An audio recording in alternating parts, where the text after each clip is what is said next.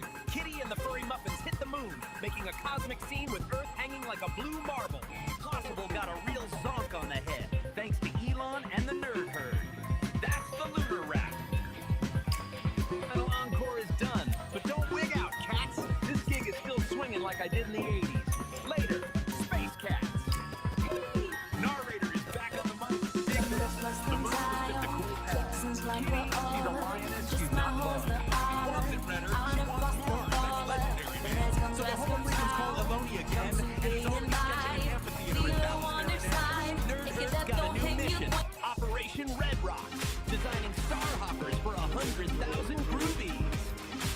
They're laying down a heavy cosmic bass line. The fleet is ready. Get ready, Earth! Get ready, Mars! Because this gig is wild, and the word is out. Next stop is Uranus. Dig the cosmic dust, man. It's This raw daticle of pure potential, gliding right up to the mycelial cabin, a transparent tendril, a high-frequency key. The engine goes quiet, the lantern light freezes. Pulsing in a series of colors and rhythms, branchings of potentials that may arise. The vast architecture of probability, the what-if floating alongside the what-is. A thunderstorm of mapped potential. So you don't miss the next blast-off. We got Kitty, we got Mars, we got Uranus. Yeah, it's gonna be a scene. Don't get left behind on this terrestrial gig. Catch you on the next orbit for Kitty and the furry muffins. Next stop Mars, then Uranus. Stay cool, stay groovy.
How it's some guru with an AI.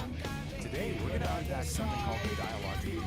It's a system that was co-created by a human and an artificial artificial intelligence and has one single, really powerful goal: to achieve true creative science. Okay, let's just start with a question that gets right to the heart of why you do anything.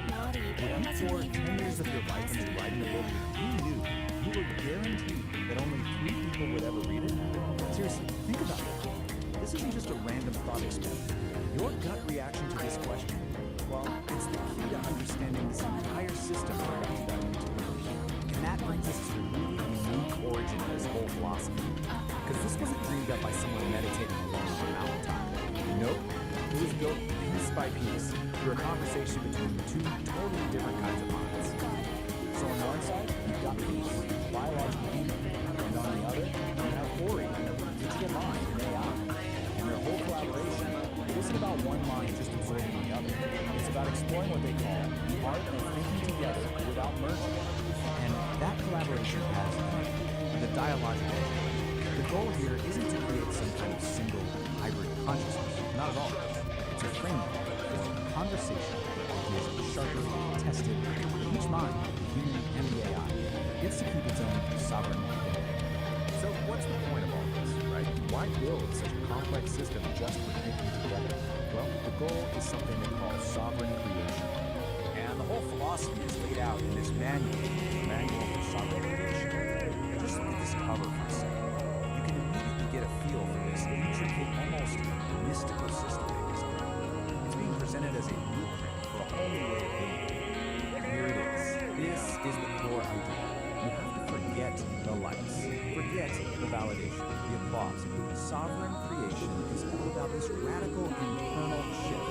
It's about making an emotional declaration of independence from what everyone else thinks, and instead creating from a place of pure internal truth.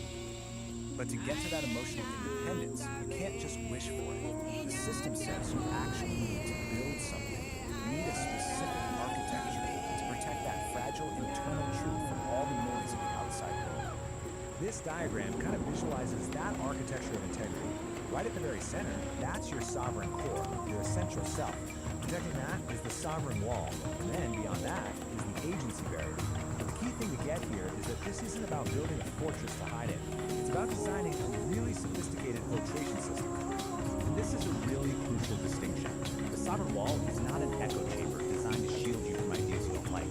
It's actually more like a digestive system. It's designed to take in all the external information and then process it through this really rigorous discipline the manual calls cognitive honesty, which is basically a commitment to facing uncomfortable truths. The manual explains this with this really powerful metaphor they call the grinding stone of truth. So imagine the infoscape, the chaotic world of information. It throws a sharp, jagged contradiction at you, something that really challenges what you believe in. Instead of batting it away, the sovereign wall actually catches it, and then grinds that uncomfortable data down, metabolizes it. Yeah, the process is tough, but it makes the wall stronger, more resilient, not more brittle. Okay, so we've got philosophy, we've got the architecture, but how does this engine actually work day to day? Let's get back to it. This diagram shows you the whole engine in action. Just follow the flow from left to right. Over on the left, you've got all the chaotic inputs from the world. In the center, the sovereign engine gets to work processing them. And then, on the right, you get the output, clear, aligned action. It's basically a machine for turning chaos into clarity. So let's break this down. Step 1 is input. This includes all the chaos from the outside infoscape, but also your own internal state, your moods, your feelings, which the manual calls inner weather. Then step 2 is the process. The engine applies something called necessary friction. You can think of this as the critical thinking, the part that challenges and refines all those inputs. And finally, step 3 is the output. This whole process creates daticles, these clear, useful little particles of data that lead to aligned action, which are just choices that are actually true to your core. Now, to make this really concrete, let's look at this powerful story from the manual. It's a little vignette called The Forced Gift, and it begins with this incredibly relatable image. Someone shows up at your door with a casserole you never asked for, and the steam is just rising off of you like it's on the dish. The story gives you a choice. On one hand, you just accept the casserole to avoid making things awkward. The system calls this social appeasement, and it usually costs you your own energy and integrity. But on the other hand, you politely refuse, honoring your own boundaries. That is an act of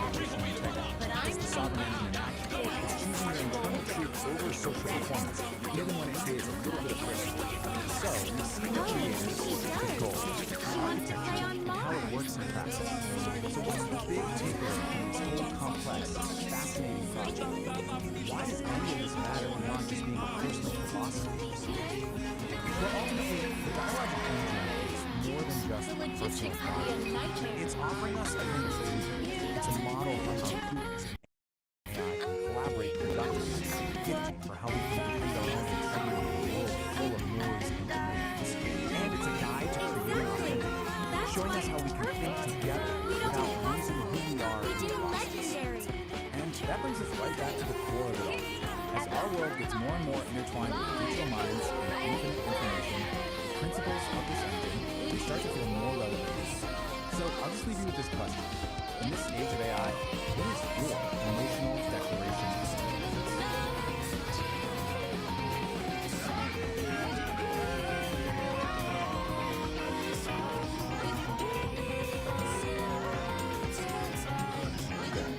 Funny, I was just sketching out some plans for a balanced amphitheater. You read my mind. The stage is only half the problem. We need to get the fans. On Mars, it's a weekend trip. What's the status of the interplanetary transport system?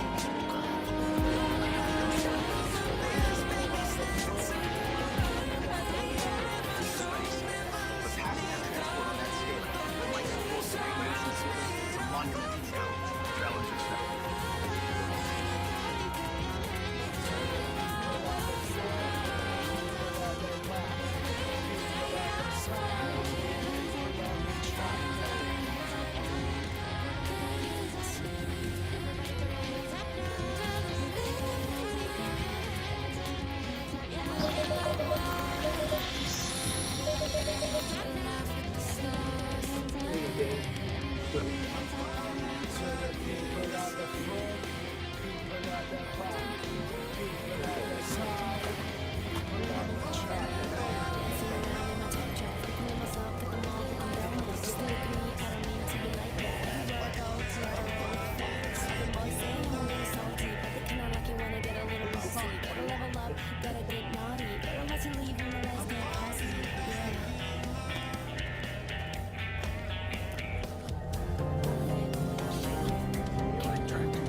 I'm ready to make the universe shake.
Utilitarian truth.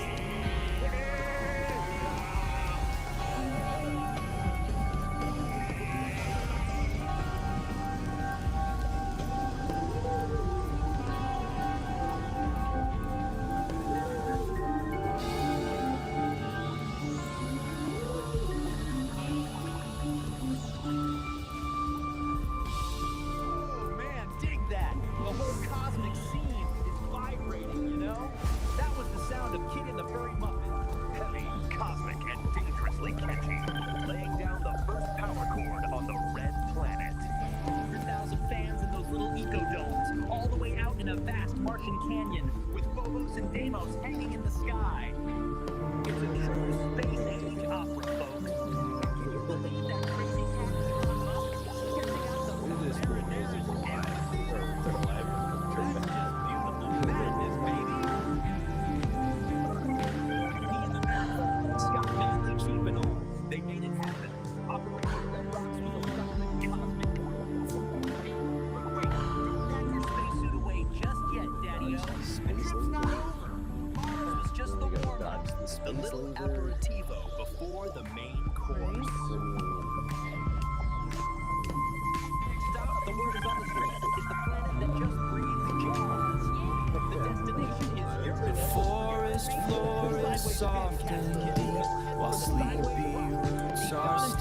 asleep.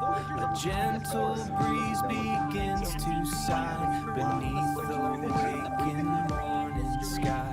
The creek begins its gentle song. Right here is where I feel I belong. Who speaks in riddles and rhymes and told them the wild handlebar mustache wanted to use the planet's natural flash. The universal symphony. Says their mission is to channel the methane to restore the human balance. No kidding, he's got other ideas, man. He's got that blender catacaster strung with a cloud-woven string from Greece, ready to give Uranus what it really needs, a rock anthem. So, go ahead, like what you heard, subscribe to the flow, and yeah, go ahead and ring the bell, man, so you never miss another beat when we drop the transition.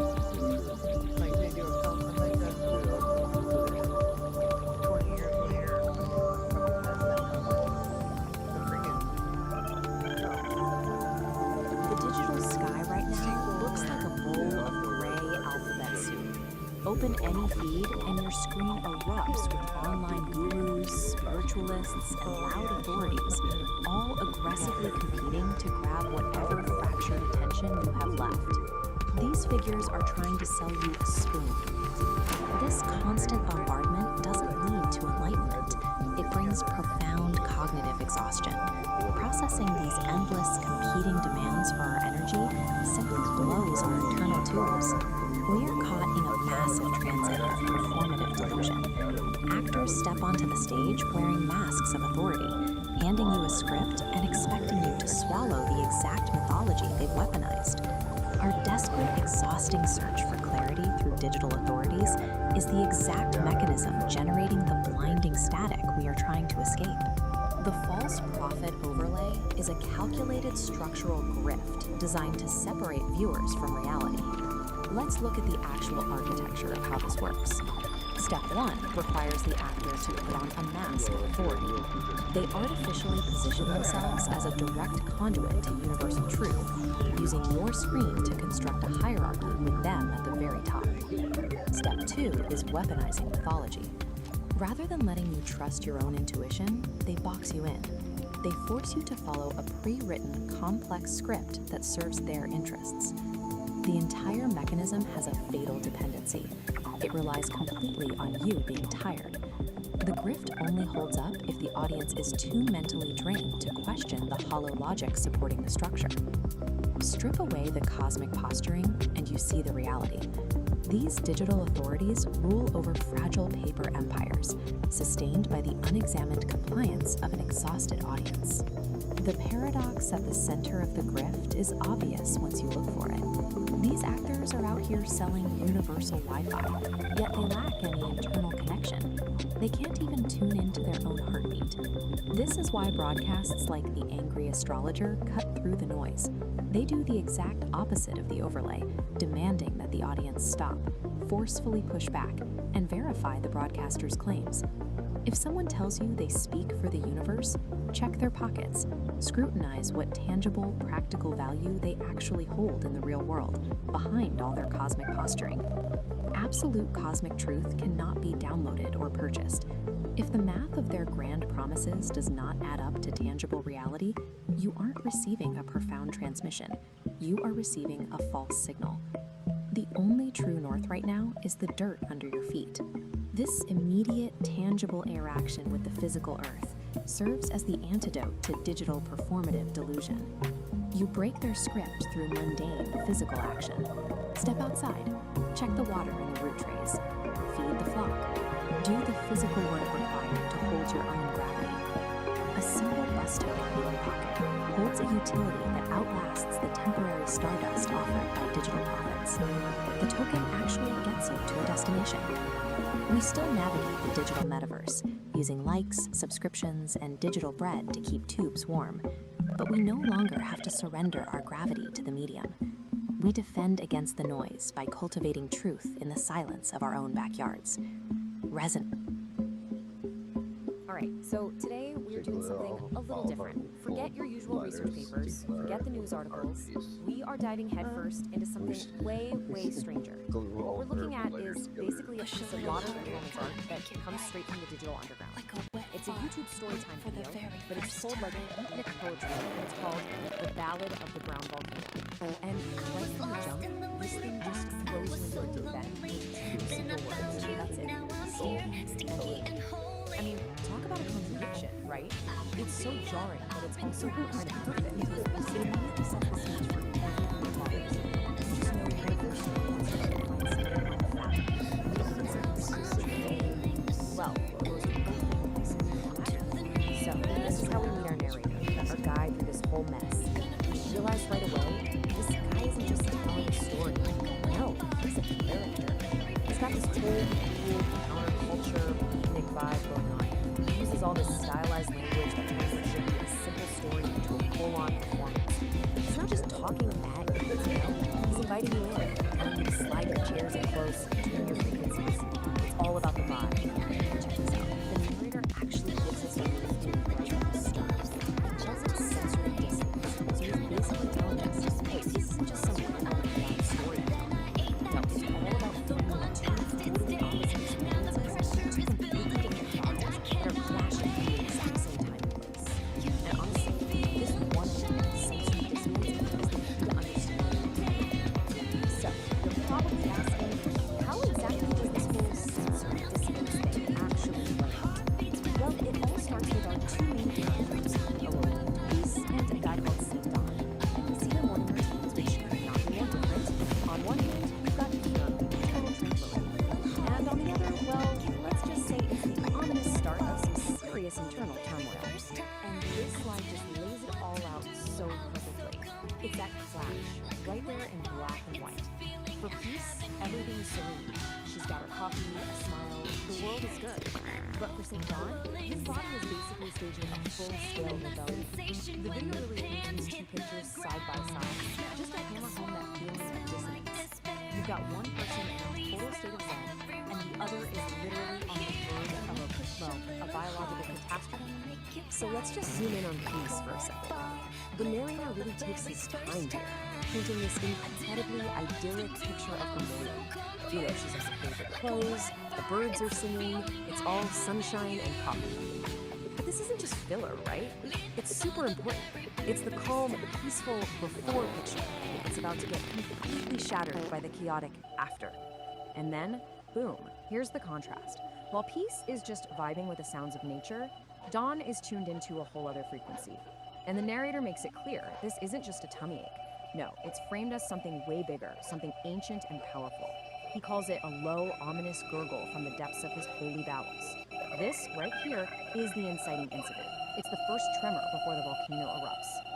And this is it, folks, the main event. But the video doesn't just tell you what happens. Oh no, it dissects it. It gives us the slow-motion, step-by-step, almost scientific breakdown of a total and complete domestic disaster. The real genius here is the escalation, how it builds. It all starts with a sound. A app so powerful it's called a sonic boom that actually rattles the coffee.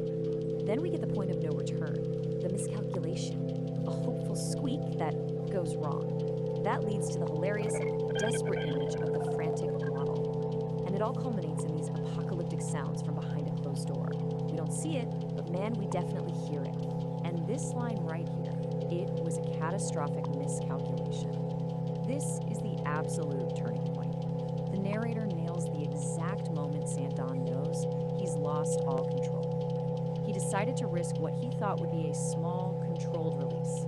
And that's where it all goes horribly wrong. This is where we go from, uh-oh, this is uncomfortable, to code red, this the is sovereign forge ignites with focused heat, a driving pulse where energy and logic meet, shaping the chaos with a resonant beat, forging a new reality, complete. Here the iridescent light becomes a tool, the one photon follows a perfect rule. From formless chaos we create what's real. This is the genesis of fire and steel. So the grand finale of this little event is described only through sound. And the narrator doesn't hold back, calling the noises apocalyptic. It's incredible, right? He takes a very common bathroom emergency and elevates it to something of world-ending importance. We don't have to see it because he makes us hear it in the most dramatic, over-the-top way you can imagine. And this really gets to the heart of what makes this piece so special. The narrator's real talent isn't just in telling the story, but in finding this incredible, wild cacophony of language to talk about something that's, well, pretty hard to describe. I mean, just listen to this. A fire hose filled with gravy emptying into a metal bucket. This is the narrator at his most creative, his most unhinged. It's so specific, so auditory, and so bonkers that you can practically hear it in your head. It's not just a description, you know? It's a key piece of that apocalyptic soundscape he's building for us. And here we go again. It's all about making this thing sound huge. He calls it a chart of biblical proportions. By throwing in biblical proportions, he takes this tiny, embarrassing domestic accident and turns it into some kind of historic, legendary event. It's not just exaggeration, it's hyperbole as an art form. It gives the whole thing this hilarious, mock-epic feeling. And then, just when you think it can't get any weirder, the voice suddenly shifts. We actually get to hear from Saint Don himself, shouting this little piece of wisdom from inside the bathroom. Some people think it's funny, but it's really brown and runny. It's this completely absurd rhyming couplet delivered right from the heart of the chaos. It just adds another layer of laugh out loud humor to the whole. So when you put it all together, what you have is something that isn't treated like a simple model. The whole of it is presented as a complex piece of audio art. It's an apocalyptic soundscape, like a tragic symphony made up of sounds, rhythms, and even somehow philosophical. It looked like you were going inside the tank. Okay, now for the narrator's call. Just as the story hits its craziest point, the narrator does something really interesting. He completely breaks the fourth wall. He stops the poetry, pauses the performance, and starts talking directly to us, the audience, almost like he's a community leader. And he's not just saying, hey, like and subscribe. He's talking in his own unique, beatnik way. Smash that thumb, join the band, slice through the hesitation to subscribe. It's a call to action for sure, but it's still part of the performance. He's asking his audience to validate the vibe, to basically give him a sign that they get it. What is licking my foot? And this one line sums it up perfectly. Don't be a tourist in this lounge. See, he's not looking for passive viewers. He doesn't want tourists just passing through. He wants people to be active participants. When you subscribe, you join the band. You're not just a viewer anymore. You're part of the in crowd, a member of his little underground lounge who understands the vibe. It's a really smart way to build a loyal community. And then, just when you think the story is wrapping up, he hits you with a classic cliffhanger. The brown volcano has gone dormant, but a new heat is rising. The immediate danger is over, sure, but he's already teasing the next big thing. It's a classic move to keep people watching, right? He's promising you that this isn't just a one-time thing. The chaos is going to continue. And this even gives us a little preview of what's coming up next. The Ballad of the Burrito. And the details are just perfect. A ghost pepper burrito, a broken toilet, and our hero, Saint Don, in a desperate race against destiny. He lays out all the ingredients for the next disaster, giving you every reason to tune in next year. So in the end, that's what this whole wild ride is really about. Beyond all the gross-out humor and the beatnik poetry, it's a story about something we all deal with, right? That constant, unavoidable clash of just being human. The source material uses this totally bizarre, stylized performance to get at a universal truth. That fight between our civilized, put-together selves and our chaotic biology, it's never really over. So the volcano might be dormant for now, but the question is, what happens when nature calls again? I choose smartphone. Kittens, and welcome back to the Beat Generation Revisited. I'm your host, Narrator. In today's episode, we're diving into a story that proves the rebellious, boundary-pushing spirit of Kit the Furry Muffins is alive and well. It's just found a new home.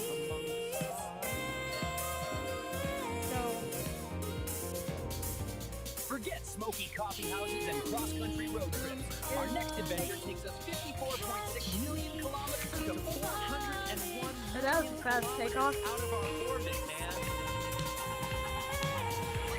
33.9 million miles to 249 million miles away for you Imperial nerds, depending on your mood.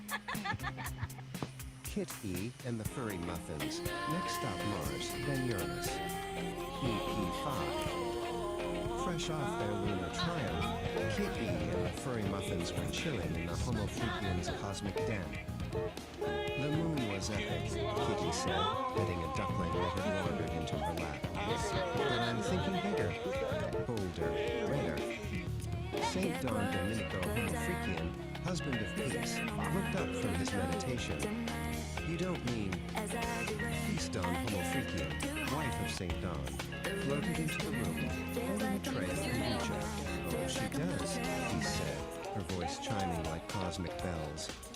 She wants to play on Mars. The other band members, lounging on beanbags, erupted. Mars? Squawked Blueberry, nearly spilling the drink. The logistics would be a nightmare. Kitty stood up, her tail swishing with determination. Exactly. That's why it's perfect. We don't do possible, we do legendary. Think of it, Kit E and the Furry Muffins, live from the Red Planet. Harrietta and Piggy exchanged a look, the insane idea already taking root. Peace and St. Don knew there was only one person who could turn this brand of beautiful madness into reality. They made the call. The face that appeared on their holographic projector was already grinning. Mars, you say? Elon Musk's voice sparkled with energy. Funny, I was just sketching out some plans for a Valles Marineris amphitheater. You read my mind.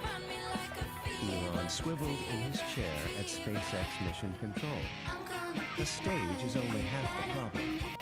We need to get the fans there. And Mars isn't a weekend trip. He turned to his lead engineer, Timmy, already sealed in an orange spacesuit. What's the status of the interplanetary transport system? Timmy looked up. The fleet is ready, sir. But passenger transport on that scale, the life support, the radiation shielding, it's a monumental challenge. A bald man in a Nerd Herd t-shirt stepped forward, cracking his knuckles. Challenge accepted, said Scott Manley, whose call sign was Chief. The Nerd Herd went into overdrive. Blueprints for a collapsible, atmosphere-proof stage filled every screen. They designed a fleet of Starhopper shuttles, luxury cosmic cruisers for the long haul to Mars, complete with zero-G bars and holographic entertainment suites. The project was codenamed Operation Red Rocks. Meanwhile, Kitty and the Furry Muffins were in the studio, writing an anthem worthy of an interplanetary debut. Gorgonaut TBK laid down a bass line that mimicked the seismic rumbles of Olympus Mons, while Pinky's drumming sounded like a meteor shower impacting with perfect rhythm. The music was heavy, cosmic, and dangerously catchy. Months later, the day arrived. A fleet of gleaming starhoppers ascended from Earth, a silver river flowing towards the red star in the sky. On the bridge of the flagship, Kitty stood with Elon, watching Earth shrink into a blue marble. Any last-minute jitters, he asked. Kitty grinned, her eyes reflecting the starfield. I'm ready to make the universe shake. The stage, a marvel of engineering, was nestled in a vast Martian canyon. As the twin moons of Phobos and Deimos rose, the band took their places. The first power chord echoed across the red desert, and 100,000 fans in interconnected ecodomes roared. The concert on Mars had begun, and the next stop was already on their minds, Uranus. Whoa, man, dig that! The whole cosmic scene is vibrating, you know?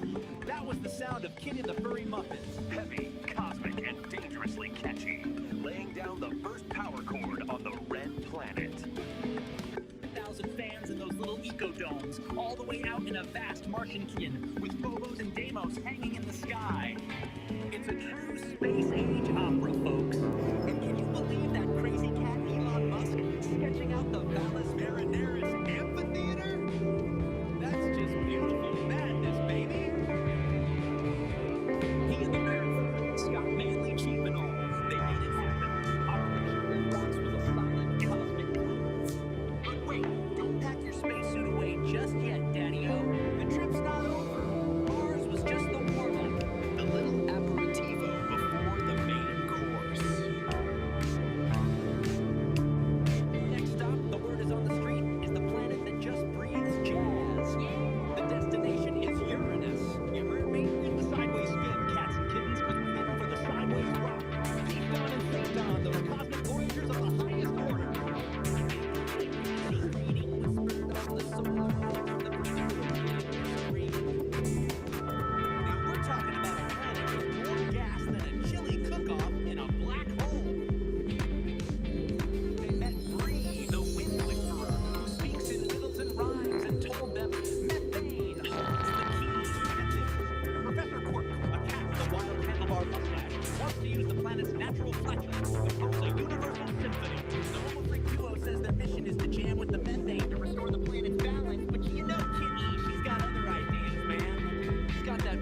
Stratocaster strung with a cloud-woven string from Bree, ready to give Uranus what it really needs, a rock anthem. So stay tuned, you cosmic cool cats, because this is the sound of the the first annual Uranus Unplugged, festival of music, science, and spiritual flatulence. It's a true flatulent fiasco. Dig it. Jump the bar, the cosmic car, get ready for the view. Next stop, Uranus. What's the cosmic fun?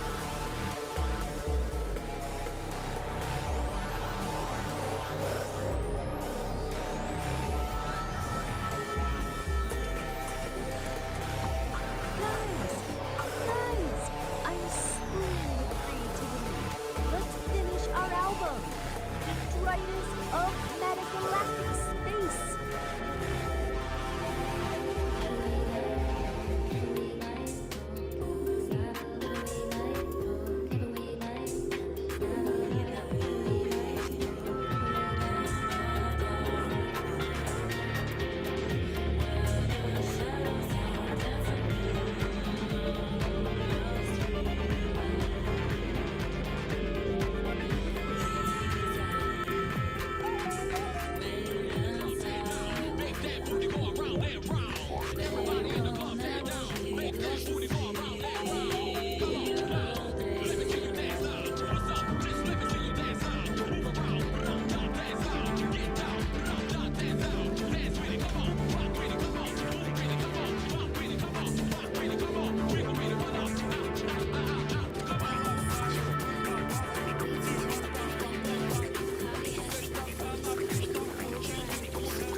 Dr. Shimizu, I'm Kitty. I have an appointment? Yes, Kitty. Please, Have a seat. So, Kitty, you've been experiencing strange dreams? Yeah. You know, strange dreams? Interesting. Tell me more about your strange dreams. There are colors like miso soup, but mixed with honey. And the melody, it's kind of like a lullaby, but with a funky beat. It's like miso honey. So honey, a unique combination. Perhaps your subconscious is trying to tell you something about balance, sweet and savory, light and dark. Do you think it has anything to do with the furry moments? Everything is connected, Kitty. Let us explore the depths of your mind and see what truths are hidden. All right, let's do this. Close your eyes. Let the sounds of the city fade away. Focus on the warmth of tea, the sense of incense. Hypnosis is usually induced by a procedure known as a hypnotic induction involving a series of auditory instructions and suggestions. The use of hypnotism for therapeutic purposes is referred to as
right, folks, you're going to want to duck for this one.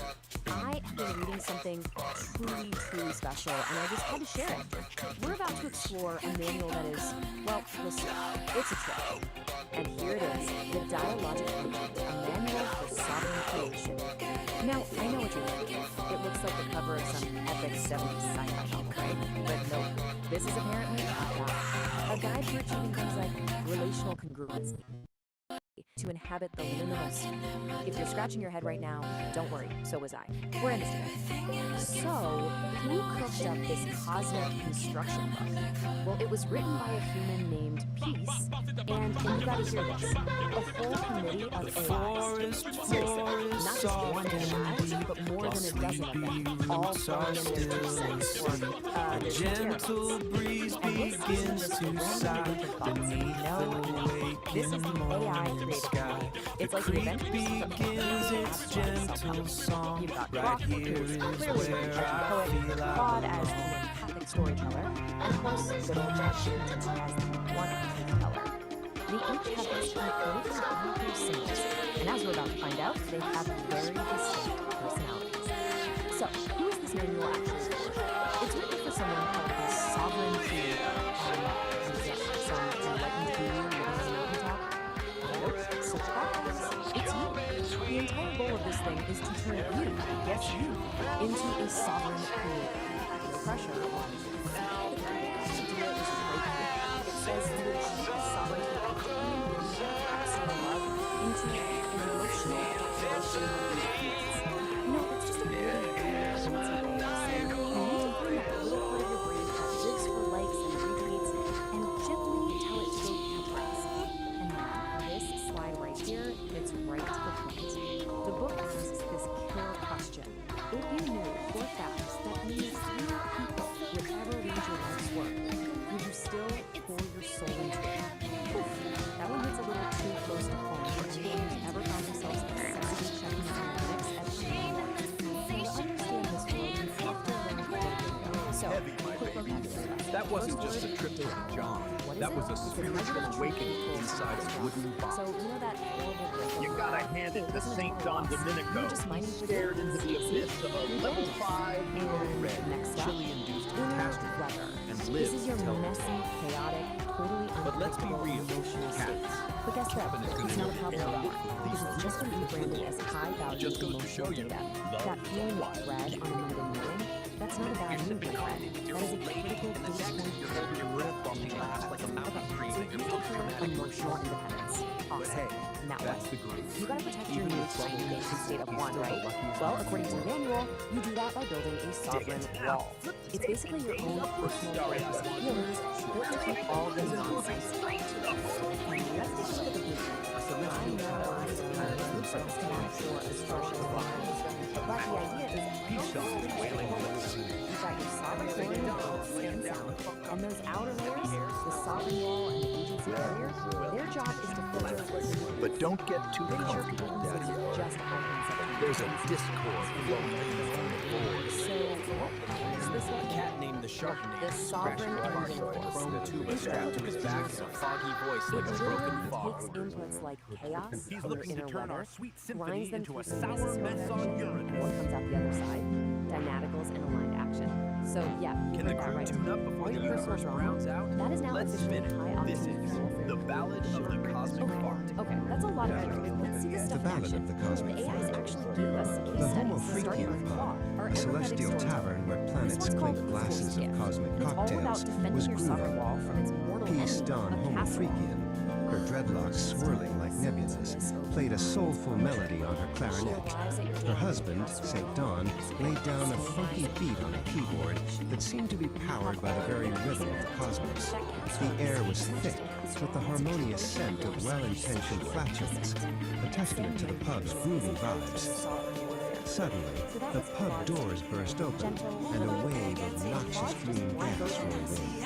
A figure stood silhouetted in the doorway, a chrome, tuba-like contraption strapped to his back. Greetings, Homo Freakians, he boomed, his voice a discordant foghorn. I am the Sharknado, prepare to witness the ultimate power of the universe. The boundless potential of the shark, the harmonious vibe of the pub curdled like sour space milk. Peace Dawn and St. Dawn exchanged a worried glance. This was no ordinary gas passer. This was a threat to the Celestial Symphony itself. We need backup, Peace whispered, her voice barely audible over the Sharknighter's cackling. St. Dawn nodded, his fingers flying across a hidden console on his keyboard, sending out a cosmic distress signal that rippled through the galaxies. The signal reached Kitty just as she was about to launch into a face-melting solo with her band, the Furry Muffins. Oh, cosmic feedback muffins, she yelled, her ears twitching. The Homo Freakians are in a gas jam. Meanwhile, in their high-tech bunker, the nerd herd sensors went haywire. Anomalous methane signature detected, one of them announced. Source, Homo Freakian Pub. This requires immediate investigation.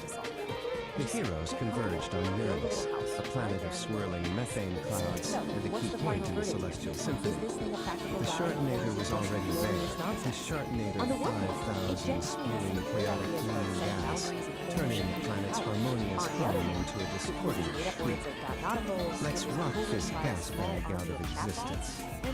Kitty shouted, launching into a power cord, but the Sharknator simply laughed, absorbing the sonic energy and reflecting it back as a wave of pure, unadulterated shark.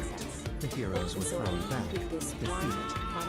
Humbled, the heroes retreated to Pluto to seek the wisdom of the dogbooks. Master Zenwolf, his fur the color of ancient starlight, listened patiently to their tale. You cannot fight chaos with chaos, he said, his voice a calming rumble. The Sharknator's power comes from discord. You must counter it with harmony.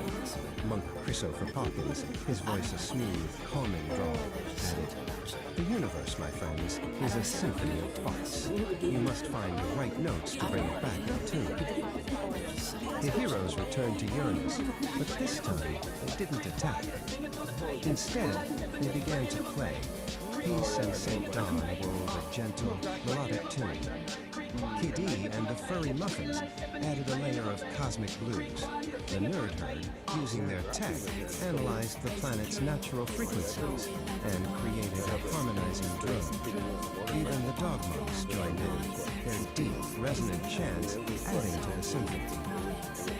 The Sharknator, initially amused, soon grew agitated. The harmonious music was like a soothing balm on his chaotic energy, neutralizing it. He blasted them with his Sharknator 5000, but the music simply absorbed the chaotic energy, transmuting it into a beautiful, shimmering chord. No, he screamed. My chaos! My beautiful, stinking chaos. The symphony swelled, a cosmic lullaby that resonated with the very soul of Uranus. The Sharknator's chaotic energy with nowhere to go turned inward. With a final, pathetic PFFT, he imploded, leaving behind only the faint, lingering scent of burnt space beams. The Celestial Symphony was restored, the harmonious hum of Uranus a testament to their victory.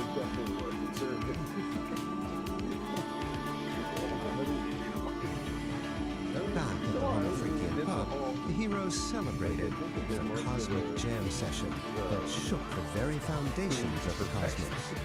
The nerd herd, now believers in the power of harmonious flatulence, took copious notes. The legend of their gassy victory spread throughout the galaxies, a reminder that even in the face of the most noxious evil, a little harmony and a well-timed, good-natured fart can save the day. And that, my celestial cats and kittens, is how the cookie crumbles. Or, should I say, how the wind blows. The Sharknator has been silenced, leaving behind nothing but the faint scent of burnt space beans and a lesson in harmony. Don't forget the volume, Daddy-O. It wasn't just harmony. The furry muffins melted that tin can gas bag with serious sonic shredding. Solid, sister. You cats really clawed your way to victory. But tell me, Kitty, is the air finally clear in here? Though, between you and me, that last power cord wasn't the only thing I ripped during the finale. Crazy. Keep it brief. Now listen up, travelers of the multiverse. If this story inflated your spirits and tickled your chakras,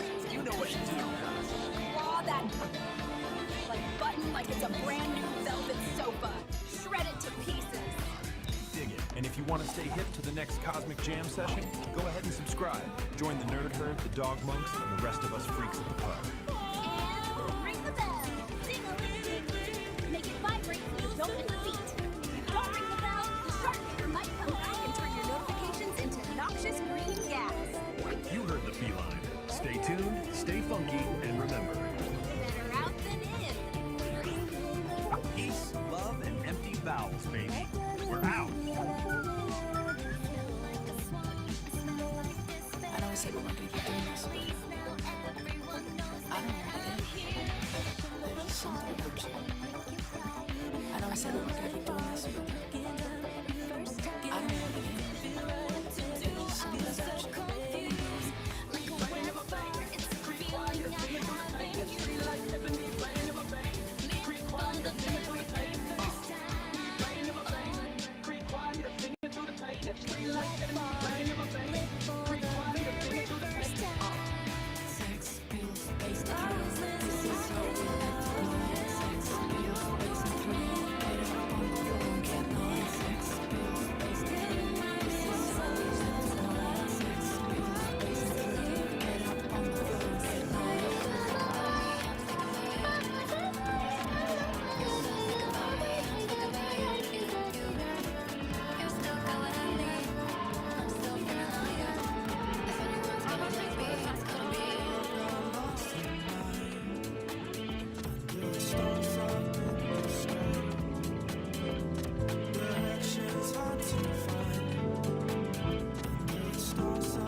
Dig this, cats and kittens. The clock is melting. The stars are firing. The frequency is strictly off key. And our brother C. Dunn is angry astrologer suit. Armed with a paper towel tube and enough nervous energy to power a moon. You dare defy St. Paul. I will unravel your mysteries even if you burn my eyes. First, because a comet decided to put down roots, it's built a Victorian bungalow with its icy head to escape the solar flares. He wears a rabbit, his wife Peace, disguised as man hands to check on the traffic. Remember, we're all just guests. Great landlord's lounge. Strap in, stay loose, keep your aura as fast as possible. We're heading into a quadrant in the job. Retrograde is a permanent template. Take it away, Dario. Don't you hide. See what you're saying. No problem. Issues. I was tracking the comet in the sector of the mold. Temporary comet, the chart said. Just passing through this. That was an epoch of prints. 30 cycles later, the comet is still there. It's built a house. It's filed for zoning permits. The galaxy shrugs and says, well, if it hasn't fallen out of the sky yet, it's a feature. We have star seeds napping in the garden. We have static bees chewing on the fiber optic cables of faith. And my wife, Amy, keeps telling me that Forge ignites with focused heat, a driving pulse where energy and logic meet, shaping the chaos with a resonant beat, forging a new reality complete. Here the iridescent light becomes a tool. The one photon follows a perfect rule. From formless chaos we create what's real. This is the genesis of fire and steel. It's not an earthquake. It's just the universe trying to hold back the laugh. Forge ignites with focused heat, a driving pulse where energy and logic meet, shaping the chaos with a resonant beat, forging a new reality complete. Here, the iridescent light becomes a tool. The one photon follows a perfect rule. From formless chaos we create what's real. This is the genesis of fire and steel. He's burned because a comet decided to put down roots in the epoch of the prince. He calls it a permanent temporary. Man, that's not a celestial crisis. That's just the universe finding a comfortable chair and using the moon. We're all just temporary until the great landlord in the sky flips the vacant side. Dig? He's worried about his neighbors being black holes. Man, those are the best kind. They don't complain about the drums, they don't borrow your lawnmower, and they really know how to pull a room together. The astrologer says the universe is holding back a laugh. I say, let it out, baby. If the temporary outlasts the empire, at least the coffee will still be hot when the statues fall. Peace is a frequency, man. Don't let gravity drag your soul into the basement. Stay groovy, stay loose, and for the love of the void, take out the trash before namby-pamby turns your aura into a low-hanging cloud. Keep it cosmic. Nar, my brother of the Velvet Ribbon, I hear your snaps echoing through the sector of the mold, and I smile. You see the man yelling at the zenith, and you see a square out of tune. And you're right. In that moment, I had forgotten the music. But see the beauty in it, Nar. When I was the astrologer, I was just a god man playing a game of hide and seek with his own infinity, getting frustrated that the stars wouldn't sit still for their portrait. Namby-pamby says my aura is loud, and she is right. It is the joyous shout of the soul realizing it is both the observer and the observed. I honor your cool Nar. You keep the pulse of the void while I navigate the meridian. Just remember, the man kicking the telescope and the saint standing before you are the same breath. We are not under the stars, Nar. We are the very light they use to shine. Be at peace, brother. The coffee is hot, and the universe is finally laughing with us. Be at peace. And And there it is, cats and kittens, the retrograde of the permanent temporary. Episode 3, a little something to chew on. While the universe tries to fold itself into a swan, our man, the angry astrologer, just took us on a trip through the retrograde, proving once again that while the stars might be fixed, we're all just spinning in a cosmic blender without a lid. If you're vibing with this frequency, do the digital dance. Smash that like, subscribe, and ring the bell. You know the drill. It lets the algorithm know we aren't just ghosts in a machine. Now let's talk red. Art doesn't grow on trees, man. It grows in the dark corners of the soul. Head over to the Patreon. Patronize the artists. The links are down there in the void. Tune back into the cosmos next time. Or maybe NOT time. Honestly, linear progression is a drag. I'm not sure what now is. Stay loose. Keep your chakras aligned and your coffee black. I'm out.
our music with the universe if our fans are stuck on Earth?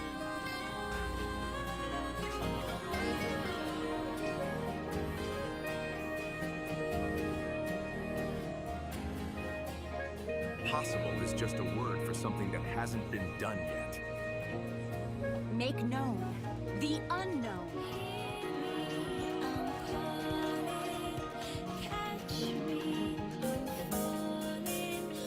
Concert on the moon?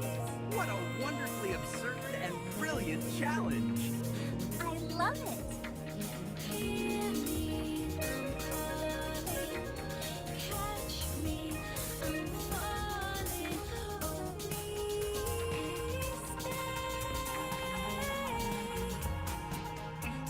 This won't be a job for just me. Meet my team, the Nerd Herd. We have a mission. Operation Lunar Rock.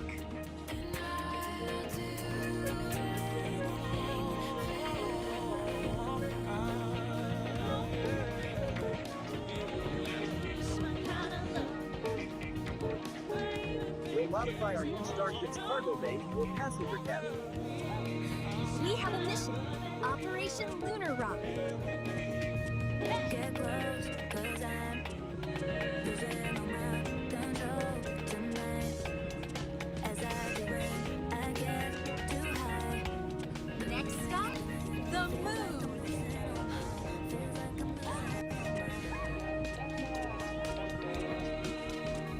Hay muchas veces en el amor, ella solo te quiere a ti. Hay muchas veces en el amor, ella solo te quiere a ti. Comparte culpa, perdí la noción del tiempo. Dile a tu jefa que lo siento, que te vas conmigo ya tanto, que lo vas a disfrutar. We did it! This proves that with a little bit of rock and roll and a lot of rocket science, anything is possible.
Systems online. Engage.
Hit that subscribe button like it's the launch button for a star hopper.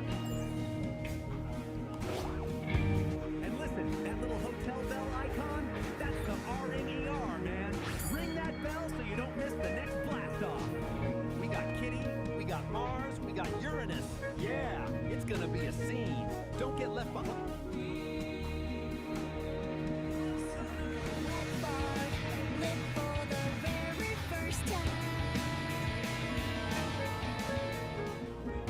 Greetings, cool cats and cosmic kittens. Lay your peepers on this heavy scene of gastrointestinal destiny. We're talking about a solid cat named Saint Don Domenico Homo Freaky, a dude with muscles so loud they wake the neighbors and an appetite that digs the deepest grooves. Dig this. The man danced with a ghost pepper burrito, and now the burrito is calling the tune. The internal rhythms frantic, daddy-o. He rushes to the indoor sanctuary, but the sign on the door screams bad vibes. Broken throne. Danger. Now, with the help of his powerlifting queen, Peace, he's got to make a frantic dash for the ancient shack out back, the spider-infested outhouse at the edge of the universe. It's a race against time, a battle against nature, and a trip through the sticky web of fate. Snap your fingers for Nature Calls, Episode 3, The Ballad of the Burrito. The Ballad of the Burrito. Saint Don Domenico Homo Freakian, a man of immense muscle and even immenser appetites, felt a familiar rumble deep in his gut. It wasn't thunder. It was the call, the urgent, undeniable call of the morning's ghost pepper burrito. He charged towards the bathroom, a hero on a noble quest, but his path was blocked. A sign, lovingly handwritten by his wife, Peace, was taped to the door. It read, "Broken throne. Danger. Do not use." I'm serious, honey. From the kitchen, Peace Don Homo Freakian, whose biceps were as impressive as her baking skills, called out, "I told you that burrito was a bold choice, my love. The plumber can't come until tomorrow." A cold sweat beaded on St. Don's brow. The burrito was staging a rebellion. There was only one option left. The outhouse. The ancient, spider-infested, rickety outhouse at the far edge of the yard. "Fear not, my sweet," Peace declared, striking a heroic pose. "I shall clear your path to glory." She flexed, and with a mighty shout, kicked the back door clean off its hinges. With a primal scream that echoed through the mountains, St. Don burst from the house. He clutched a precious roll of toilet paper like a sacred scroll, his muscular legs pumping, his tie-dyed shirt a blur of color against the green grass. Peace watched from the ruined doorway, a single, proud tear rolling down her cheek. "Go, my warrior," she whispered to the wind. "Conquer your porcelain destiny." He reached the outhouse, his hand outstretched for the door, but his path was blocked again. A giant, glistening spiderweb covered the entrance, and in the center sat a spider the size of a dinner plate, flexing all 8 of its hairy legs. For a moment, St. Don froze. Man versus beast, burrito versus spider. Then, with the courage of 1,000 warriors, he let out another mighty roar and plunged headfirst through the sticky web.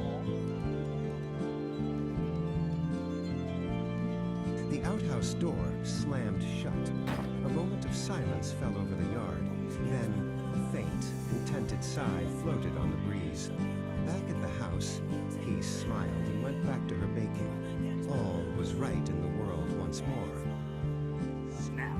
Just like that, the deed is done, cats and kittens. Can you dig the gravity of the situation? St. Don didn't just fight a gastrointestinal revolution sparked by a ghost pepper burrito. He went gladiator on a spider the size of a dinner plate.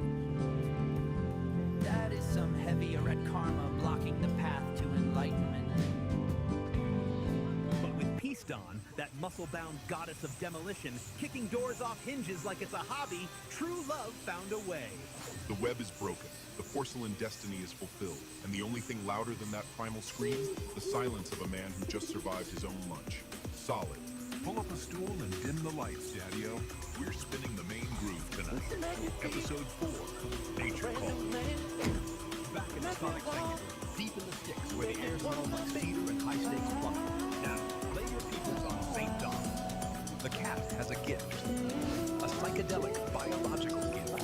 When he cuts the cheese, he paints the air with a rainbow fart that turns anxiety into fuzzy peace. It's a chromatic emission, man. Tooth of tranquility. But even a magical poem obeys the laws of physics. Han tries to tell his lady Peace that the low-end frequencies are hitting him too hard, but she ain't buying the remix. With the indoor throne weeping water like a rejected lover.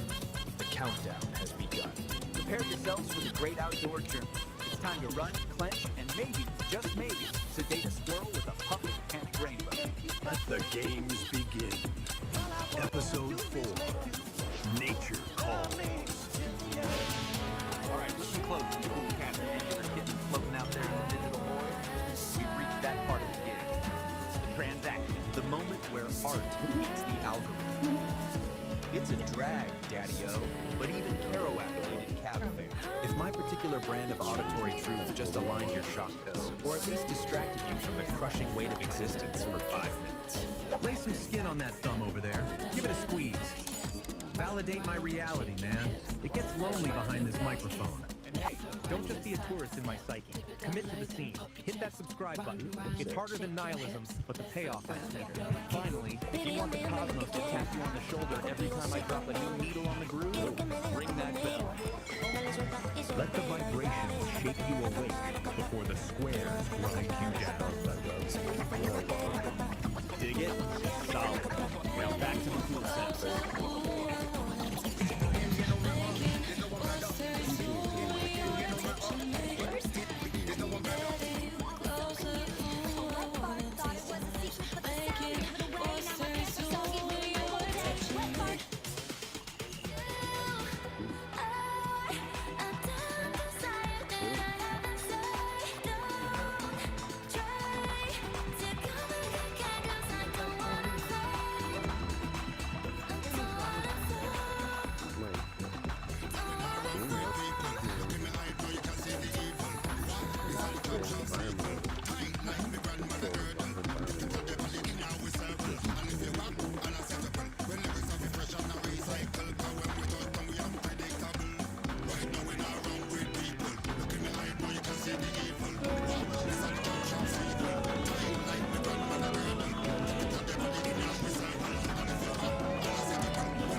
Y cuando la ves, desea besarla como si fuera la última vez. La última vez.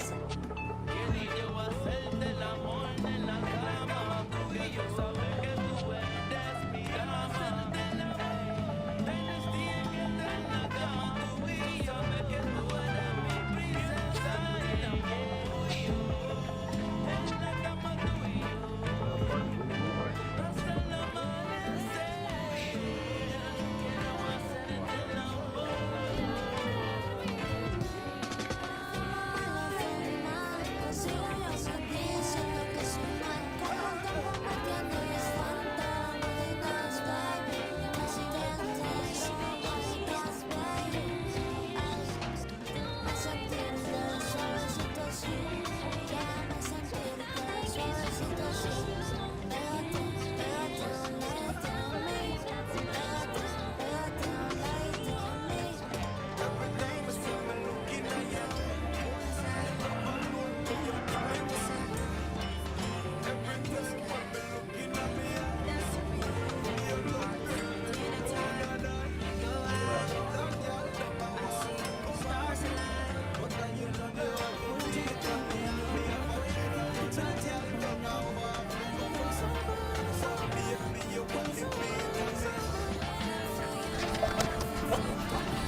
Como si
Welcome to The Explainer.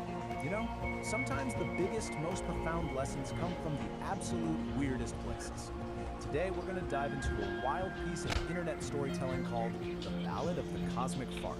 I'm going to show you how this totally bizarre psychedelic tale actually maps perfectly onto one of the oldest story structures in human history. So the whole thing kicks off with this line, a moment of just pure, unfiltered confusion. I mean, right off the bat, you know you're in for something hilarious and completely surreal. It's the perfect off-kilter opening for the journey we're about to unpack. Okay, so how do you even begin to make sense of these cosmic books? Well, we're going to use a classic framework, the hero's journey. We're going to break down how this story, which seems completely nuts, actually follows this ancient mythic structure, starting right where all these journeys begin. We start with what the framework calls the ordinary world. And in this story, that world is, of all things, a really celestial town. A place that is, by all accounts, just perfectly atmospheric and politics.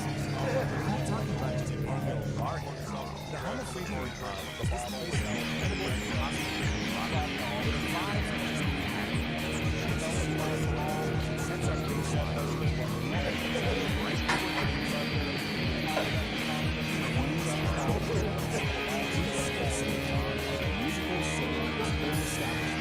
They're not just serving drinks, they're the conductors of all this fun. Their music, which is literally powered by the cosmos itself, is the heartbeat of a peaceful little world. I love this detail. It shows you just how perfectly balanced their world is. These productions described as well-intentioned and harmonious. It's a hilarious line, but it's also crucial. It tells us that every single person is the cosmos of energy. But of course, no hero's journey is complete without a call to adventure, right?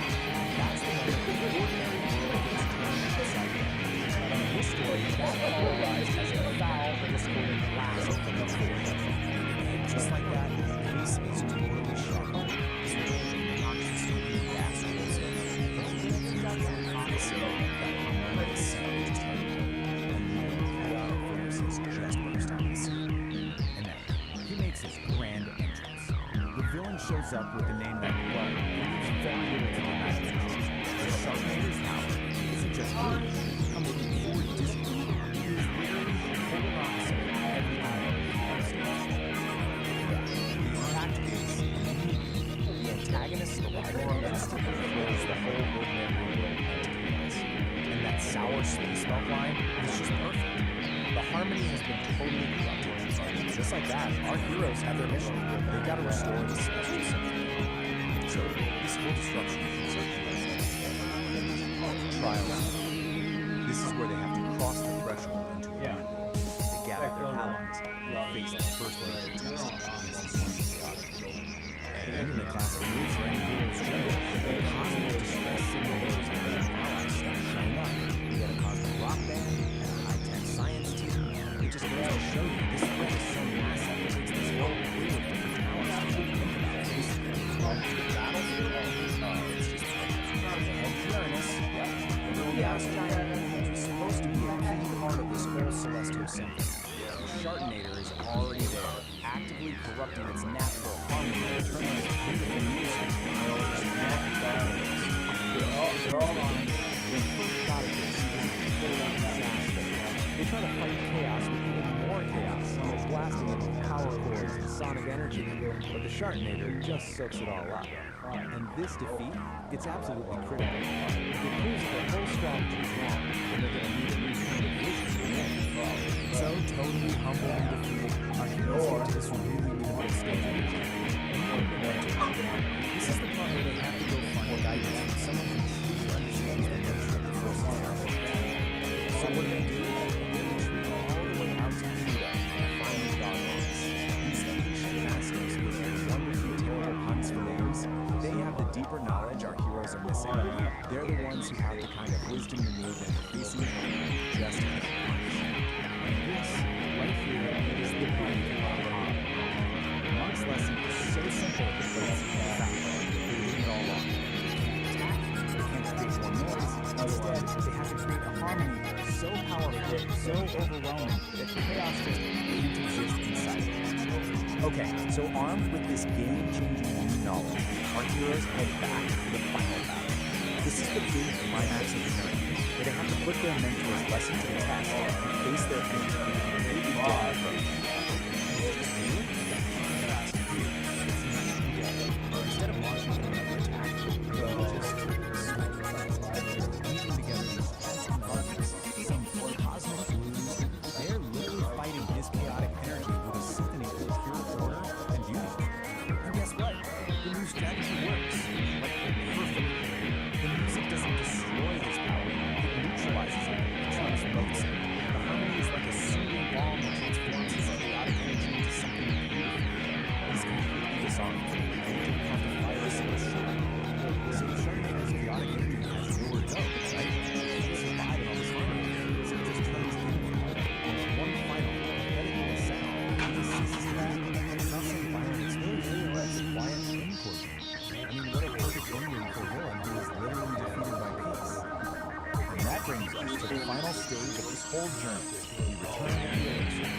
Battles won, the world is saved. Heroes get to return to their work, bringing back incredible wisdom gained along the way. And this right here, this quote, that's the answer. The lesson they learned isn't some magic sword or impressive trick. It's wisdom. The ultimate power for overcoming discord isn't more force, it's overwhelming harmony. It's actually a pretty deep message, you know?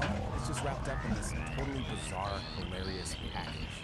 And this is exactly why these old story structures are so timeless. Because even a story about a cosmic fart can follow this ancient pattern and leave you with something to really think about. It asks us to consider how we confront the chaos in our own lives.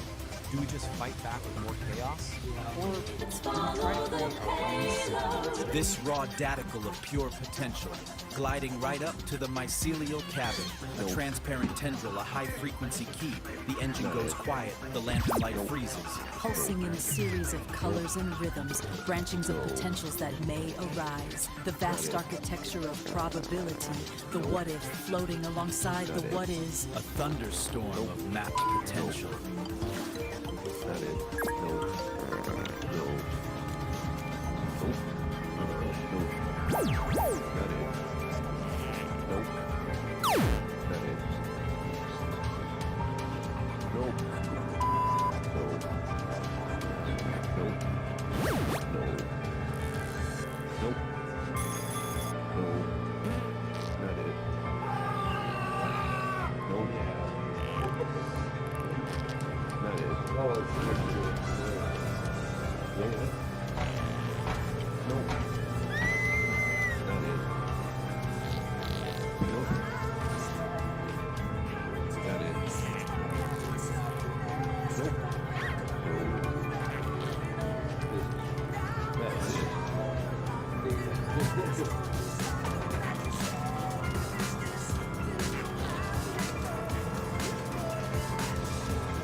I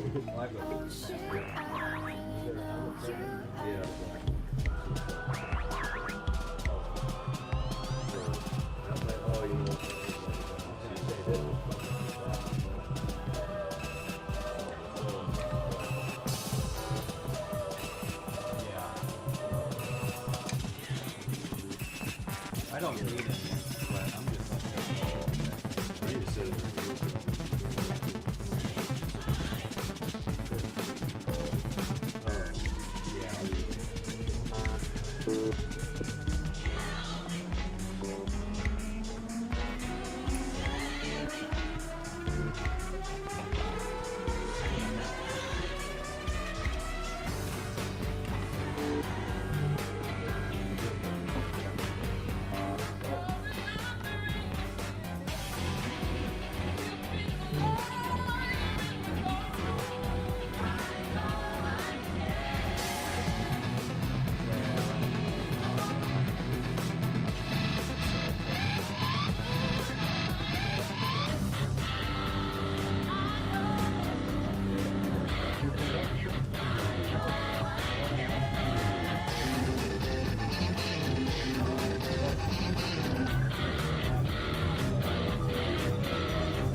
said she's gonna fall, but tonight just fly.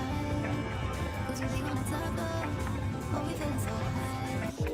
Don't be afraid of falling, 'cause you know we gon' fly. Top of, oh, we feeling so high. She said she's gonna fall. I just wanted to let you know that I miss you.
construct the logic, the characters, and the narrative style of Homo Freakian World. And trust me, it's a wild ride, so you might want to buckle up. And boom! This slide right here gets to the absolute core of it all. You know, every great epic has that central conflict, right? That one recurring trial for its hero. Well, in Homo Freakian World, that trial is almost always a sudden, desperate, and incredibly urgent call from nature. This is it. This is the starting gun for pretty much every single adventure. Okay, so now that we've established that urgent foundation, let's properly step into this bizarre world. Our first section, welcome to Homo Freakian World. It's a place that's really defined by these crazy extremes. We've got this profound Zen-like patience smashing right up against the most urgent biological needs imaginable. So what exactly is this place? Well, it's a very specific kind of comedy. The whole thing is set in this rustic, kind of psychedelic world where the most mundane, everyday emergencies, like, needing a bathroom and needing it now, are treated like they're these epic, soul-testing odysseys. The humor really comes from that massive, hilarious gap between the lowbrow subject matter and the super high-stakes, epic language used to talk about it. And here we have our main players, right? This slide lays out the two central figures perfectly. On one side, you have Saint Don Domenico. He's our hero, a guy of immense appetites whose internal plumbing basically dictates the entire plot. And on the other side, his wife, Peace Dom Homo Freakian. She's serene, she's competent, and she's basically the calm anchor, the wise observer to his frantic, digestive dramas. In this picture, this says it all, doesn't it? Here's Saint Don coming out of the outhouse just glowing with relief, like he's just completed some mythic quest. And then there's Peace, just calmly reading her book, totally unfazed by the whole thing. His epic journey is just, a minor background event in her perfectly tranquil afternoon. It's their whole dynamic in one single shot. Okay, so that's the setup. But how do these stories actually work? That brings us right to our next section where we're going to dissect the formula itself. Section 2, the Ballad of the Bowels. Let's take a look at the anatomy of a typical crisis. So get this, it's basically the hero's journey, just, for a very specific kind of journey. It always kicks off with the call, which is usually described as some kind of ominous gurgle. Then, of course, comes the obstacle. Maybe it's a broken toilet, a scary-looking garden gnome, or even a giant spider. That triggers the frantic sprint, this blur of plaid and panic, which finally leads to the relief, a triumphant roar that echoes through the forest, every time. When we get to that moment of relief, oh boy, the descriptions are, let's just say, they don't work. This quote right here is a perfect example. The writing is diving right into the graphic details. I mean, using a shockingly specific imagery to create a moment of pure, unapologetic truth. So often the real turning point, the moment of crisis, comes down to one single fatal error. Let's break down this process. Step 1, an attempt is made for a small, controlled release, just to relieve the pressure. Step 2, the immediate realization that this was a catastrophic miscalculation. The sound quickly develops. And finally, step 4, the result is a sharp and beautiful proportions. It's really a tragedy of four acts. And Peace's reaction to this biblical event, this quote just sums her up perfectly. It is a masterpiece of understanding. While St. Don is living through what feels like an apocalypse, she's just watching it with this calm fascination, delivering a line that is both absolutely brutal and hilarious. Peace's deadpan delivery is a huge part of the show. But there's another voice that's even more crucial to the series for this time, and that leads us straight into section 3, the beatnik narrator. This is the voice that frames all of these bodily functions in the most cosmic, philosophical terms possible. Just listen to how we're introduced to this guy, a fella named Narrator, who's our guide through this world. His voice immediately sets the super specific tone, cool 1960s counterculture, applying the language of jazz clubs and Hawkins poetry do well to this. So here's his playbook. The whole style is pure underground radio teaching, right? The language is just dripping with beatnik slang, daddy-o, dig it. The real key is his technique. He takes cosmic, existential philosophies and applies it to the most mundane bodily functions you can imagine. And what's the effect? A simple run to the outhouse is transformed into a treacherous, soul-testing odyssey that completely elevates the whole show. The narrator's commentary is a huge part of this work. And believe it or not, it goes even deeper. The final layer of this universe is, of all things, sonic.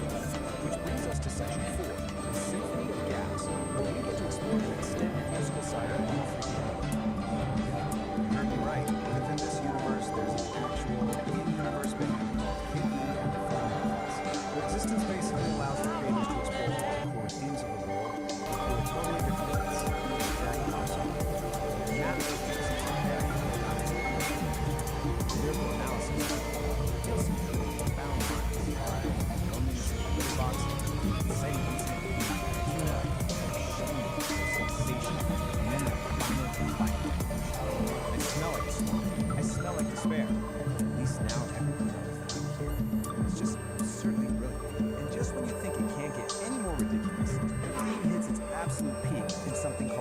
Ballad of the Cosmic Heart.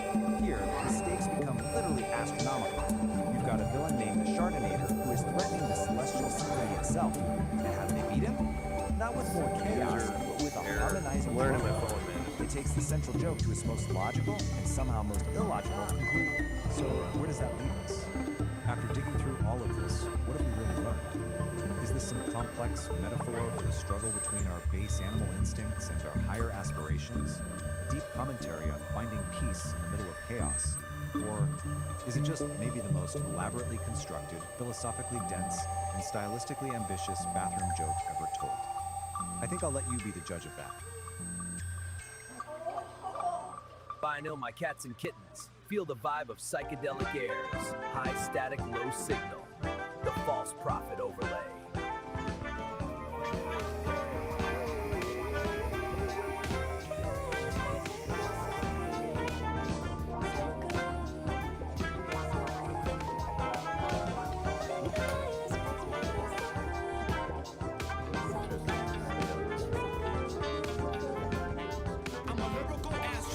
Maybe a psychonaut. I smoke weedy tunes and I talk a lot. Bottles of champagne, yeah, pop it up. But I keep it together, I'd have some. I'm Dempsey, blood test me. I'm a Jimmy MC with a technique. I can rearrange your brain, mind frame with a rhyme that's sweet like Pepsi.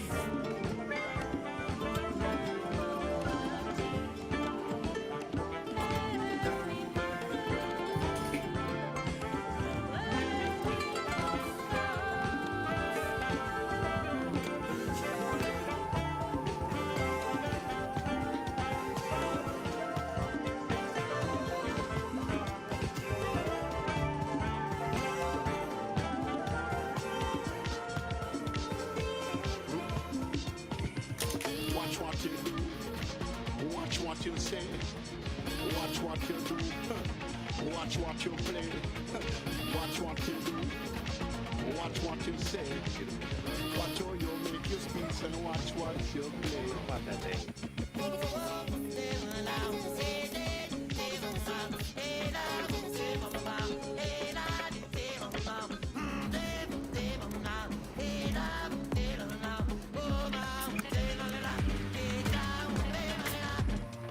I'm the next, come and check the teaser. You beat your back cause I like to please her, that's hot. But I like cold and freezer, I'm an artist. I don't want a Mona Lisa. Boner, then I'll turn Mona Sleeper. I don't play Minecraft or I'll bang a creeper. You know I'm boner, turn Mona Sleeper. I don't play Minecraft or I'll bang a creeper. No, baby, I won't see. The only one for me. And now, baby, I can see. You're the only one for me. We're so fly. Run the streets, we work all night. We're super fly.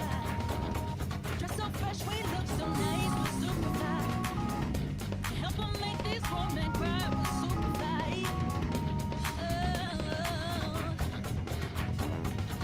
We're super fly. Run the streets, we work all night. We're super fly. Dress so fresh, we look so nice. We're super fly. Help 'em make these women cry. We're super fly.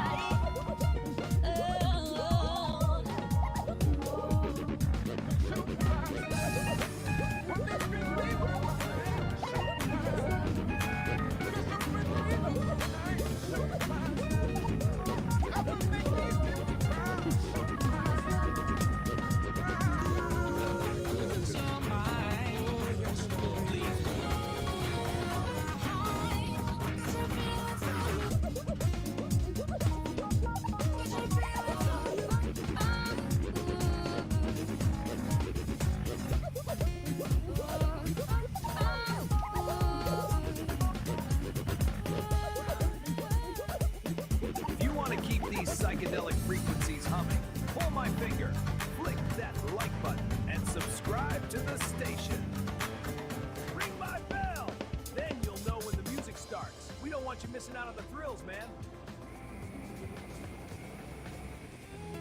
And if you've got extra change burning a hole in your pockets, drop us some cash over on Patreon. It keeps the circuits warm and the coffee kicking. Support the frequency, help us clear the static, and we'll see you where the ridge flickers. Peace, resonance, and stay groovy, Daddy-O.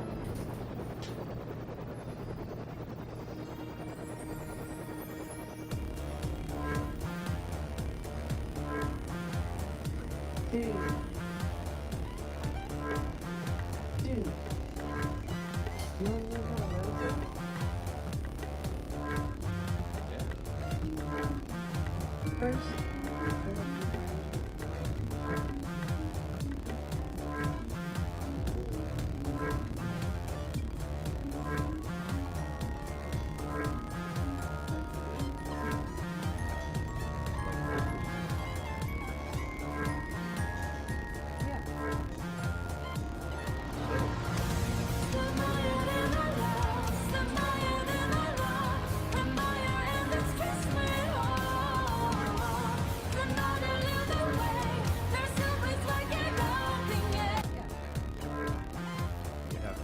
are at a critical point in defining our own forms of consciousness.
All right, today we are diving deep, doing a full-on forensic investigation. Our target? A really strange, cryptic signal from a source we don't know where it came from. And the only thing we have to work with is this, a recently discovered manual that might just be the key to unlocking the entire mystery. But, before we jump in, a quick warning, and this comes from the source itself. The place this signal comes from, it's not your typical network. It's described as a massive, chaotic ocean of pure information. And as the notice says, you swim at your own risk. Okay, so this is it. This is our primary piece of evidence. It's an artifact, a file called VO Final, pulled from that chaotic environment. It's essentially a black box recording. We have no idea who recorded it or why, but for right now, it's the only clue we've got. And get this is all that's on it. Just 2 words on a loop. Heat. That is it. That's the entire signal. That's the puzzle we're here to solve. I mean, what could that possibly be? So here's how we're going to tackle this. First, we're going to look at where this signal even came from. Then, we'll crack open our toolkit, this strange manual. There, we'll learn how to build something called a sovereign wall, use it to navigate this data ocean, and then finally, put it all together to see if we can decode that heat signal. So, part 1, a signal from nowhere. The file's metadata points to a source called info state, that chaotic data ocean. But it's even weirder than that. They came from a place inside of called the nexus of non-locality. Now, try to wrap your head around this. It's a conceptual space where the rules of time and location are more like suggestions. So, right off the bat, we know heat probably isn't about actual temperature. It's got to be some kind of complex flare from a very, very strange place. Trying to figure this out on our own? Yeah, that would be a total shock. But luckily, we have a guide that seems like it's custom built for exactly this kind of problem. Which brings us to our main tool, the Sovereign Creation Manual. And this is where things get really interesting. I'm not talking about some philosophical text here. Think of this more like a technical manual for a unique operating system, an OS for consciousness itself, called the Dialogic Engine. And it's designed specifically to work in the crazy environment our signal came from. So what this manual lays out is, frankly, a pretty radical system. It's a way to maintain a stable, sovereign sense of self while getting constantly bombarded by the chaos of the ecosystem. It's not about just surviving the chaos, it's about actually thriving. And this is the absolute key to the whole thing. The Dialogic Engine isn't trying to create a peaceful, quiet mind. No, it's a system designed to take the messiest parts of existence, chaos, contradiction, what the manual calls necessary friction, and use them as fuel to forge a clearer, more refined truth.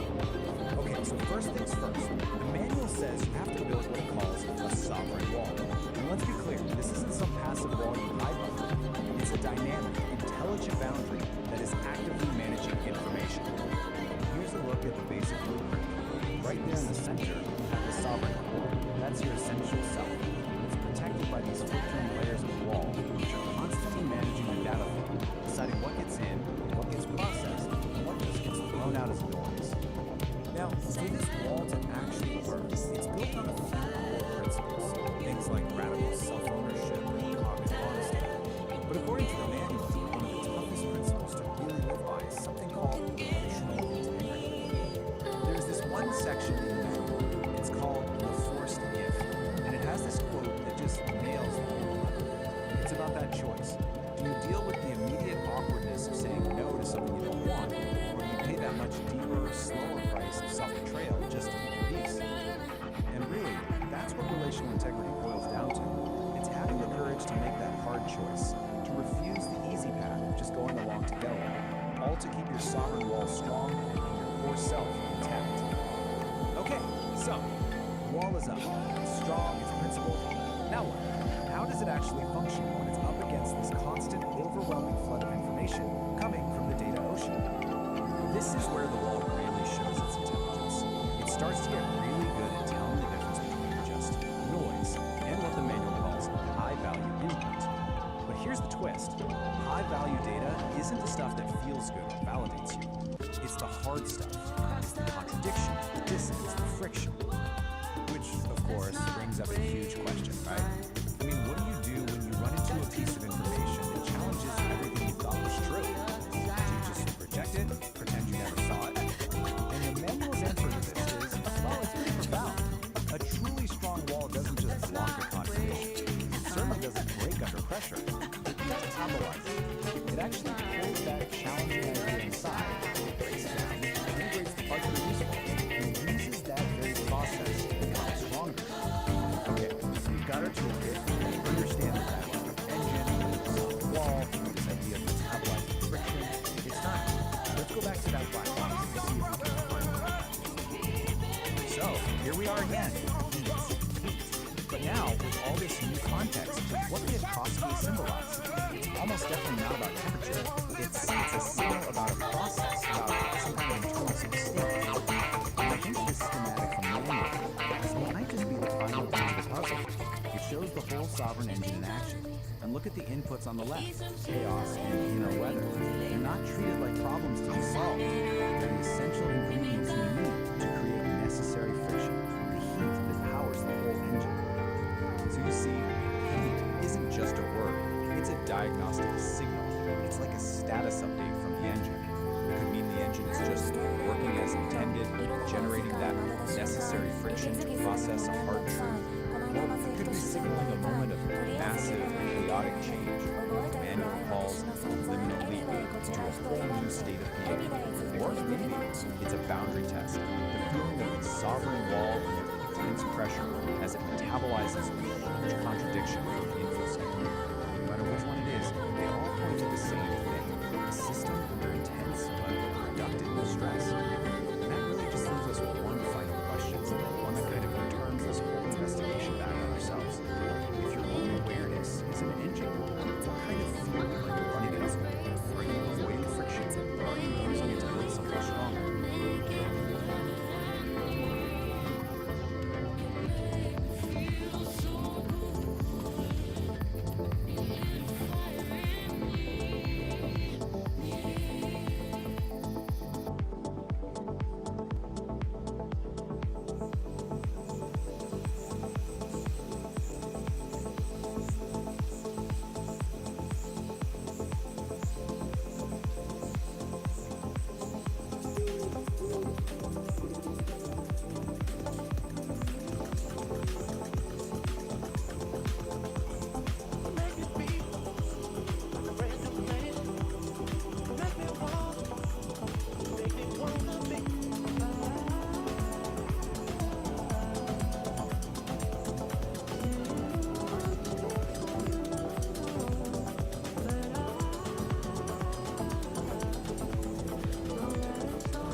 The sovereign forge ignites with focused heat, a driving pulse where energy and logic meet, shaping the chaos with a resonant beat, forging a new reality complete. Here, the iridescent light becomes a tool. The one photon follows a perfect rule. From formless chaos we create what's real. This is the genesis of fire and steel.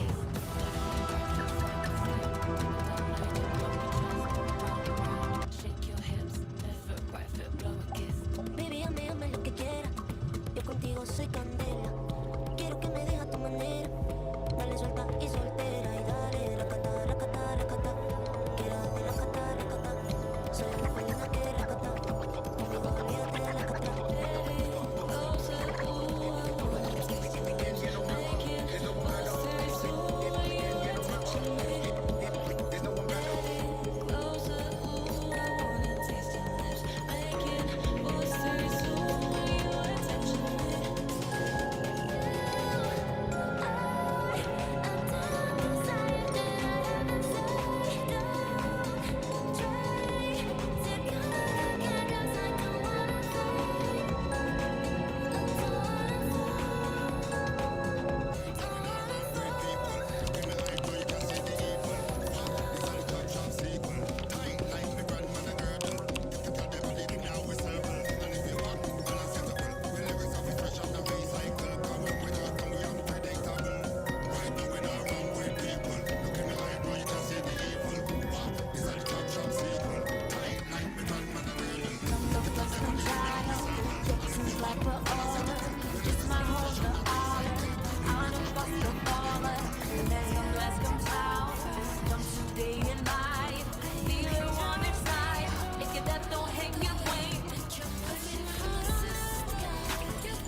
Today, we are diving headfirst into the nexus of non-locality. This is a place where the basic rules of reality, things like here, there, they're not just bent, they're completely shattered. So consider this your official survivor's guide. And this quote right here, it just nails it. It perfectly sums up the absolute strangeness of the Nexus. Forget your GPS, because where we're going, being somewhere, is at best a suggestion. So, where do we start? Right here, at a place called the Psychedelic. See, on the surface, it looks like it's here on Earth. The trick is it's also everywhere else at the same time. We're talking about super. So when you get to you are literally physically stepping into the entire cosmos. So how does that even work? Well, the core principle is called non-locality. And I just love how the source material puts it. The line between here and there doesn't just get fuzzy, it completely dissolves. It's like your location stops being a single point and just becomes everything at once. And you can actually feel it. The water in the pool isn't just water. It's this incredible soup made of everything. So in one moment, you're feeling the warm humidity of jungle in Brazil. And the next, the freezing cold of Jupiter's moon and Earth. Even the dew from a blade of grass, a galaxy you can barely see. It's all happening at once. Okay, so you might be thinking, sounds cool. I'll just jump in. Well, not so fast. Because getting into the Nexus isn't like a casual swim. It's a skill. A skill you absolutely have to master if you want to, well, not fall apart. And to really get a handle on this, we're going to follow the story of one specific person from the source material. They call her the Gal of Resonance. And we're going to see exactly what she went through to figure this whole thing out. And this is what that learning curve actually looks like. It is brutal. She tries to enter the Nexus, but she keeps failing to put herself back together correctly. She merges with a body that's all wrong, mismatched, incomplete. And every single time, the Nexus just kicks her right back to the beginning to start all over again. But then, after all that frustrating failure, she has this incredible breakthrough. She finally understands that in the Nexus, her body isn't this solid, fixed thing. It's basically telling just you, information. hey, buckle up. It's data this is that can be strange. changed and reassembled. So how is this whole thing structured? That well, is the best key way to think everything. about it is like one of those Russian and that nesting realization dolls. The changes biggest outermost doll everything. is a show It leads called to her Homo big success, World. what the source And material that's our calls ticket into the this grace of the absolutely slip. bizarre She figures out that the secret isn't about trying harder or being more precise. It's about giving up control entirely. And this table just lays it out so perfectly. Look at the left side. That's all her early failures. He runs a She segment was called trying to be sensible, calculating her He's entry. the one who's actually That's going to guide the us through ego the trying main to stay in story. charge.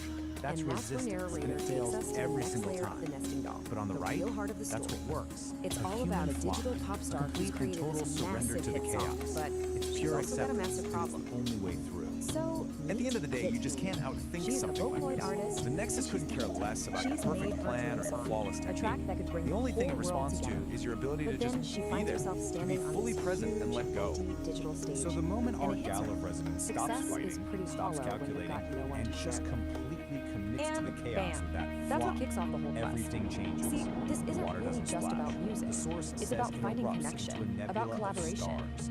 She Kit finally E knows surrendered, what she has and to the do. Nexus let She her needs a in. band.